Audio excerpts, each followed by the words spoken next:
এই দোয়াটা শিখে নেন, ইনশাআল্লাহ আপনার জীবনের সমস্ত সংকট কেটে যাবে। আমি নিজেও এই দোয়াটা বেশি বেশি করার চেষ্টা করি। দোয়াটা হচ্ছে, মুসা আলাইহিস সালাম একটা গাছের নিচে হেলান দিয়ে বসলেন, বসে দেখলেন দুজন মেয়ে দাঁড়িয়ে আছে দূরে, পানি নিতে পারছে না। লোকজন পানি নিয়ে যাচ্ছে, ওরা দাঁড়িয়ে আছে বেচারি। মুসা আলাইহিস সালাম গিয়ে বললেন, কি সমস্যা আপনাদের? এটা নিয়ে আপনারা আবার মেয়েদের সাথে কথা বলার চেষ্টা করেন, ঠিক আছে? তো মাহারাম গায়রা মাহারাম মেনে চলে। তারা বললেন যে আমাদের বাবা অনেক বৃদ্ধ মানুষ, আমরা পানি নিতে পারি না যতক্ষণ না আমাদের কম পানি নিয়ে চলে যায়।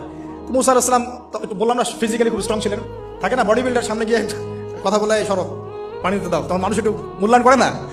তো মুসা আলাইহিস সালাম এভাবে পানি নিয়ে দিলেন এবং বাছুরদেরকে পানি পান করালেন, করিয়ে গাছের নিচে এসে বসে আছেন।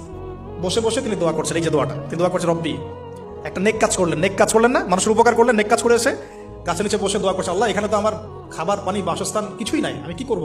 রব্বি ইন্নী লিমা আনজালতা ইলাইয়া মিন খায়রিন ফাকির, রব্বি ইন্নী লিমা আনজালতা ইলাইয়া মিন খায়রিন ফাকির।